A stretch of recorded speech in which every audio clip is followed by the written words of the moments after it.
Good evening students, how are you. What's up class में आपका स्वागत है। स्टूडेंट्स, आज हम अपनी नैतिक शिक्षा का लेसन रीड करेंगे। टर्म 1 सिलेबस स्टार्ट है, तो देखेंगे आप सभी स्टूडेंट्स। लेसन नंबर है 3, झूठ बोलना पाप। ठीक है, लेसन का क्या नाम है? झूठ बोलना पाप है।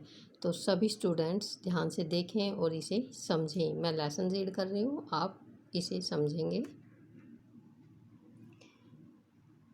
किसी सच बात को बदलकर दूसरे रूप में बोलना झूठ कहलाता है।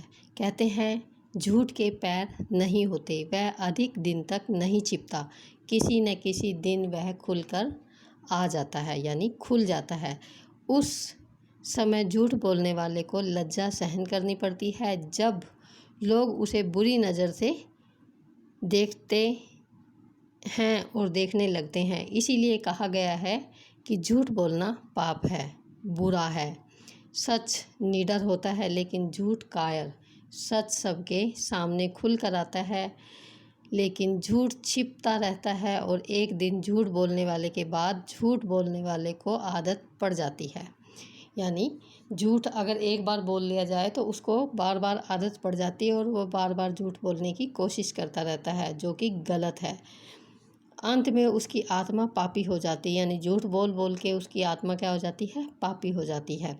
एक दिन राहुल अपने मित्र के घर बैठे थे। विद्यालय में से उसके बेटे की रिपोर्ट आई थी। रिपोर्ट में लिखा था कि आपका बच्चा होमवर्क नहीं करता। पूछने पर वह कभी पेट दर्द तो कभी बुखार का बहाना बनाता है।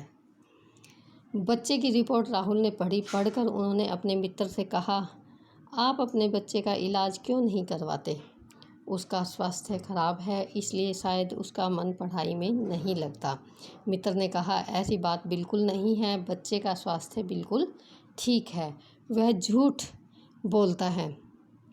राहुल ने कहा, तुम अकेले में पता लगाओ कि बच्चा झूठ क्यों बोलता है। एक दोस्त दूसरे दोस्त से कह रहा है कि चलो अगर ये झूठ भी बोलता है तो तुम इससे अकेले में पता लगाओ कि ये झूठ क्यों बोलता है। उसी समय वहाँ बच्चा भी आ गया। कौन? जो झूठ बोलता था। उसने कहा, चाचा जी, मुझे झूठ बोलना पापा ने सिखाया है। वह क्यों राहुल? राहुल ने पूछा।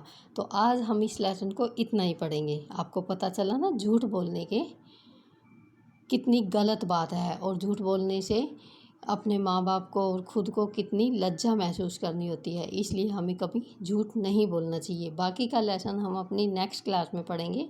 आज सिर्फ हम इतना ही लेसन रीड करेंगे। Thank you students, have a nice day.